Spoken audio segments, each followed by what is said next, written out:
یسوع دنیا کے خاتمے کا نہیں بلکہ مصیبتوں کے آغاز کا ذکر کر رہے تھے۔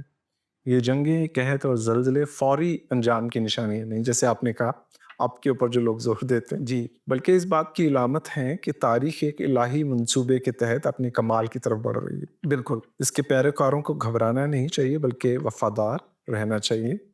ہمیں حالات سے نہیں بلکہ یسوع کے کلام سے امید رکھنی چاہیے۔ جی بالکل بہت خوبصورت بات ہے جو کہی، اور یہ بھائی سیموئل نے بھی آپ سے کہا کہ ہمارا دھیان حالات کے ساتھ خدا ان کے کلام کی طرف ہونا چاہیے۔ مصیبتیں ہمیں بیدار کرتی ہیں کہ ہم خدا کے منصوبے کو سمجھیں۔ ان پیش گوئیوں کی تکمیل ایمان کی مضبوطی کا ذریعہ ہے، نہ کہ خوف کا۔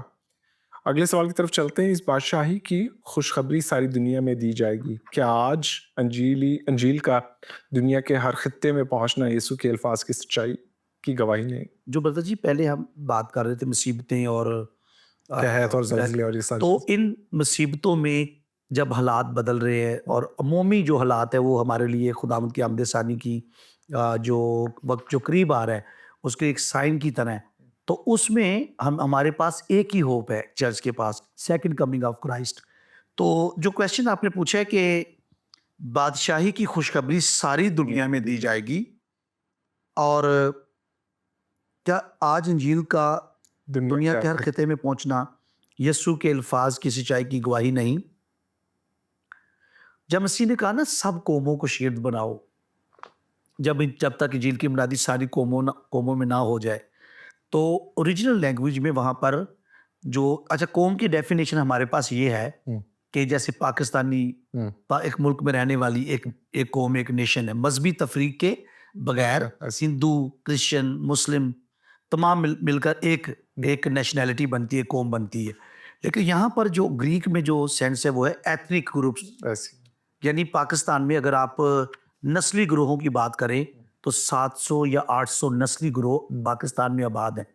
اچھا، نسلی گروہ کی ڈیفینیشن یہ ہوتی ہے جن کی فوڈ ایک جیسی ہے، پہناوا ایک جیسا ہے، زبان ایک جیسی ہے، رہن سہن اور کلچر ایک جیسا ہے۔ تو خداوند نے دراصل یہ کہا کہ جب تک ساری قوموں میں یا سارے نسلی گروہوں میں منادی نہ ہو جائے، تو میں اب اس کے لیے جو خاص طور پہ مشن کے اوپر کام کرتے ہیں، ویسے تو پورے چرچ کو ہی مشنل چرچ ہونا ہے، لیکن جن کا اسپیشلی انہوں نے اس کی بھی ایک پراپر ایک فریم ورک بنایا ہے کہ وہ ریچڈ اور ان ریچڈ کی ڈیفینیشن کیا کرتے ہیں۔ چلیے آج ہمارا وہ ٹاپک نہیں ہے، تو دیکھیں یہ بات بالکل یسوع کے الفاظ کی سچائی کی گواہی اس بات سے ہو رہی ہے کہ وہ ابھی تک نہیں آیا، کیونکہ ابھی تک بہت سارے نسلی گروہ ان ریچڈ ہیں، ان تک انجیل کا پیغام نہیں پہنچا۔ جی، تو اس بات کی یہ کیونکہ دیکھیے خداوند نے صرف حالات نہیں بتائے، تو ہمیں جب آمد ثانی کو یا سیکنڈ کمنگ کو ایگزیکٹ تو کسی کو وقت پتہ نہیں ہے، لیکن اگر ہم نے گیس بھی کرنا ہے کہ حالات جو ہیں کس طرف جا رہے ہیں اور کتنا وقت ہمارے پاس ہے، تو ہمیں گیس کرنے کے لیے بھی یہ دیکھنا ہے کہ صرف زلزلے اور بنچار اور جنگ و جدل نہیں بتایا گیا، ساری قوموں میں انجیل کی منادی بھی ساتھ بتائی گئی، بلکہ ہمیں زیادہ ذمہ داری سنبھالے گی۔ ہمارے پاس وقت کم ہے، تو کچھ اسکالرز ہیں، میں ان کو کوٹ کر دیتا ہوں چھوٹی چھوٹی باتیں۔ جان سٹاٹ کہتے ہیں کہ یہ مشن یسوع کی تعلیمات کا مرکز تھا، نہ کہ کوئی ضمنی پہلو۔ بلی گراہم کہتے ہیں کہ ہم آخری دنوں میں انجیل کی عالمی گواہی کے گواہ بن رہے ہیں، اور ڈیوڈ باش کے مطابق کلیسیا کی اصل شناخت ہی اس کی مشنری فطرت ہے، جی، جو مسیح کی پیش گوئی کو حقیقت میں بدل رہی ہے۔ اگلے سوال کی طرف، یسوع نے بتایا کہ وہ تیرے گمراہ ہوں گے اور محبت کم ہو جائے گی۔ کیا آج کی دنیا میں بے حسی اور گمراہی اس نبوت کو سچ ثابت نہیں کرتی؟ کہ جب ہم یہ کہیں گے نا کہ بدی بہت بڑھ گئی ہے، تو ہمیں یہ دیکھنا ہے کیسے چیک کریں کہ اس کا اثر مجھ پر کتنا ہے، اور اس کا وہ گیج ہے محبت۔ اگر خدا کی محبت آپ کے اندر ٹھنڈی پڑ گئی ہے اور وہ آپ خدا کے لیے پیشنیٹ نہیں ہے، اچھا اس کی نشانی کیا ہے کہ کون خدا کے لیے محبت کے جذبے سے بھرا ہوا ہے؟ جو روحانی چیزوں کی بھوک اور پیاس رکھتا ہے، راست بازی کا بھوکا اور پیاس ہے، خدا کی قربت کا بھوکا اور پیاس ہے، پاک سے پاک ہونے کا بھوکا اور پیاس ہے، اٹ مینس کہ وہ خدا کی محبت میں قائم ہے، جو نفرت نہیں کرتا، بھائی سے پیار کرتا ہے، دوسروں کا احساس کرتا ہے۔ تو یہ ساری چیزیں میں بتاتی ہیں۔ تو محبت وہ گیج ہے کہ آپ کے اوپر بدی کا اثر ہے یا نہیں۔ جی، بدی کا پہلا جو اثر ہے، بتھیروں کی محبت ٹھنڈی پڑ جائے گی، اور جب محبت ٹھنڈی پڑ جائے گی تو محبت ہی تو سب کچھ کرواتی ہے. بات ہے. اور اگر محبت نہیں رہے گی تو آپ مسیح کے لیے کچھ بھی نہ آؤٹ ریچ ہوگا نہ مشن ہوگا اور کچھ بھی آپ نہیں کر سکیں گے. خدا محبت ہے ہم کہتے ہیں پھر لفظوں تک رہ جائے گی، لفظوں تک رہ. یہ شخصیت ختم ہو جائے گی. جی بالکل. جب آپ خدا کو ختم کر دیں گے تو پھر خود بھی ختم ہو جائیں گے. ایک اور تھیولوجین ہے ڈاکٹر ڈی اے کارسن، وہ اس سلسلے میں فرماتے کہ محبت کا ٹھنڈا پڑنا ایک اخلاقی زوال کی علامت ہے جو گناہ کے بڑھنے کے ساتھ فطری طور پر آتی ہے.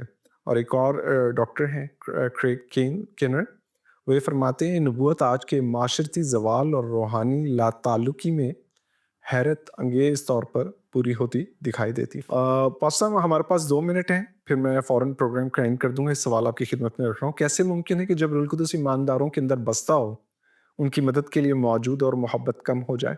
یہ کس محبت کی بات کی جا رہی ہے؟ دیکھیں بات تو یہاں پر جو ایگزیکٹلی مجھے فریش نہیں ہے میرے مائنڈ میں، لیکن اگاپے محبت کی بات ہو رہی ہے.